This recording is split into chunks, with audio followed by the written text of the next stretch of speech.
July 1830. The streets of Paris are consumed by fire, smoke, and the thunder of gunfire. Barricades made of overturned carriages and cobblestones block the avenues. King Charles X has pushed France to the brink of collapse, attempting to strip away the nation's constitutional liberties. As the royal army clashes with angry mobs, a tense meeting takes place inside a grand mansion on the Rue de la Chaussée-d'Antin. Royal envoys arrive, desperate to negotiate a compromise to save the crown. But the master of the house, a wealthy, self-made banker named Jacques Laffitte, looks them in the eye and delivers a crushing, definitive verdict. It is too late. There is no longer a Charles X. In this single fragile moment of crisis, a financier holds the destiny of an entire empire in his hands. Laffitte will risk his massive fortune, his political standing, and his life to orchestrate a financial and political revolution, setting the stage for the birth of modern France. To understand how a banker gained the power to overthrow a king, we must travel back to 1815. The Napoleonic Wars have ended in catastrophic defeat at Waterloo. Napoleon Bonaparte is exiled, and the Bourbon monarchy is restored under King Louis XVIII. France is a wounded giant, occupied by foreign armies, heavily indebted, and socially fractured. While Great Britain is rapidly transforming into an industrial powerhouse fueled by coal, steam, and public credit, France remains locked in a pre-industrial era. Its capital markets are primitive and highly concentrated. Traditional banking is dominated by a tight circle of conservative merchant families, known as the haute banque.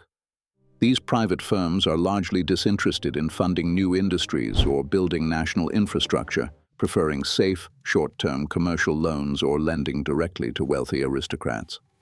France desperately needs canals, factories, and a national railway system to compete.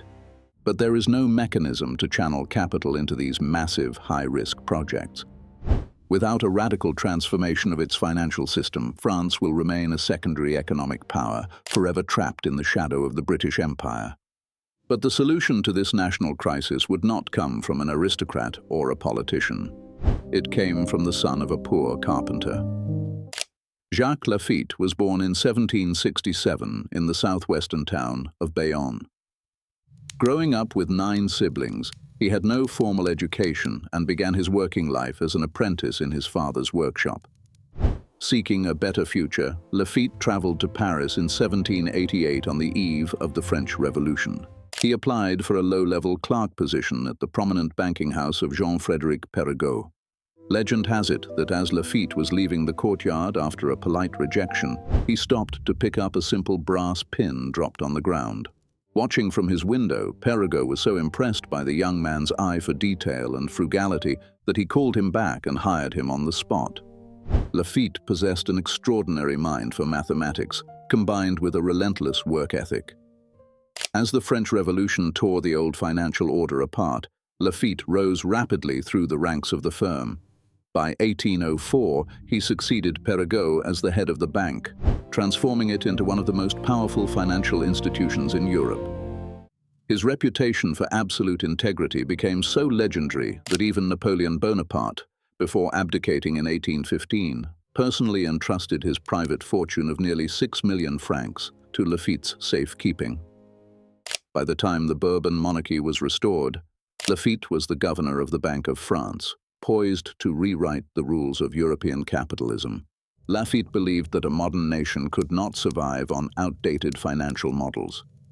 He championed the economic philosophies of Henri de Saint-Simon, who argued that industrialization, credit, and technological progress were the keys to elevating society and helping the working class. Laffitte envisioned a new era of public credit, where capital was not merely hoarded by the elite, but actively mobilized to build the nation's future. His first major test came in 1818. A severe financial crisis threatened to bankrupt Paris and collapse the French economy. While other private bankers hoarded their cash and watched the market panic, Laffitte took a massive gamble. He used his personal credit and his bank's resources to purchase enormous amounts of depreciated government stock, single-handedly stabilizing the markets and restoring public confidence. This bold move saved the city from ruin, earning him the nickname the King of Bankers and the Banker of Kings. But Laffitte's true ambition lay in industrial investment. He recognized that individual merchants could not fund the colossal projects of the Industrial Revolution. Through his firm, J. Laffitte and Company, he pioneered the concepts of modern investment banking. He began pooling capital from thousands of small investors to finance high-risk, long-term national projects. Under his direction, French capital flowed into the construction of a vast network of canals, linking isolated agricultural regions to industrial centers. He financed the expansion of coal mines in northern France and funded the country's first major ironworks and metallurgical factories, providing the raw materials needed for industrial growth. He also helped underwrite early railway developments, foreseeing that steam power would revolutionize domestic trade. Laffitte recognized that France needed a new class of educated professionals to manage this expanding economy.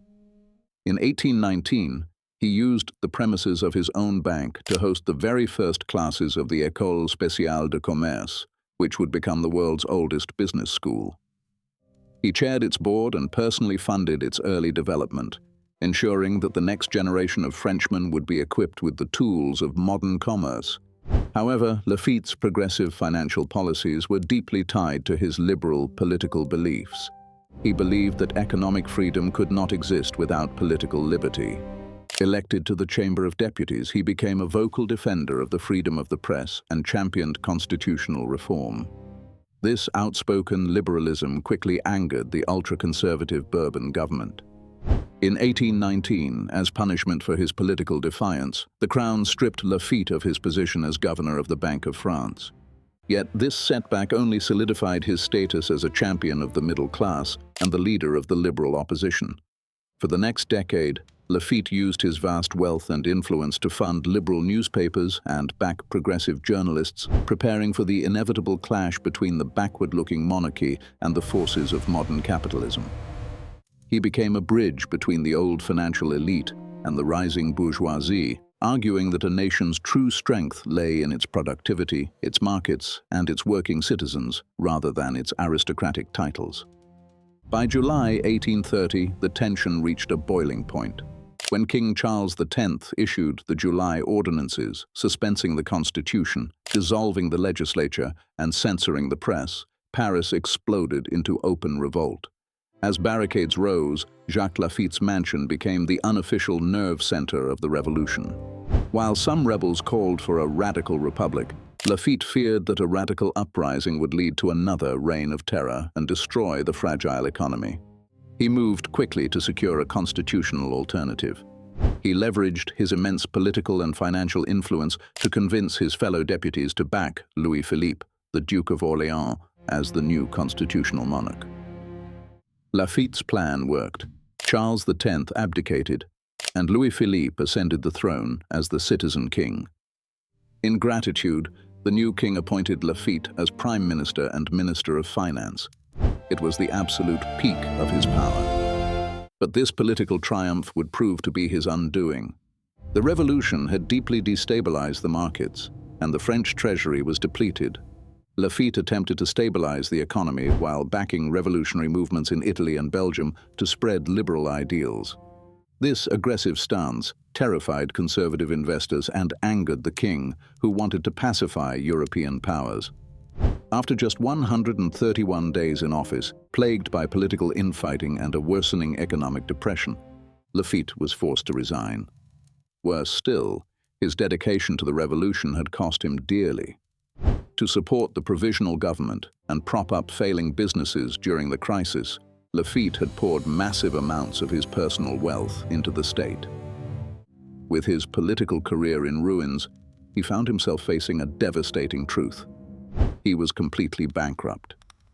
The king he had placed on the throne refused to bail him out, and the very system he had built turned its back on him. Yet, the story of Jacques Laffitte does not end in defeat. Though stripped of his political power and forced to sell his grand properties to pay off his debts, the carpenter's son possessed an unbreakable spirit. In 1836, he engineered one of the greatest financial comebacks in French history. Laffitte founded the Caisse Générale du Commerce et de l'Industrie. This institution was a radical departure from traditional banking. It was specifically designed to be a joint stock investment bank, pooling capital from a broad public base to directly finance industrial projects, infrastructure, and commerce. While his earlier attempts were limited by political instability, the Caisse Générale laid the modern foundation for French industrial development. It served as the direct conceptual blueprint for the great investment banks of the late 19th century, such as the Crédit Mobilier, which would eventually build France's transcontinental railways and modernize its cities. When Laffitte passed away in 1844, over 20,000 citizens, from workers to politicians, marched in his funeral procession through the streets of Paris. He was remembered not just as a politician, but as a visionary who saw finance as an instrument of national progress rather than mere self-enrichment. Today, Jacques Laffitte's legacy is woven into the very fabric of modern France. He demonstrated that capitalism and progress could go hand in hand, proving that public credit and industrial investment are the true engines of a society's advancement. His life stands as a testament to the power of financial innovation, showing that the structures we take for granted today, national investment banks, public infrastructure funding, and corporate education, were born from the courage of a single man who dared to look beyond the crowns of kings and see the wealth of a nation.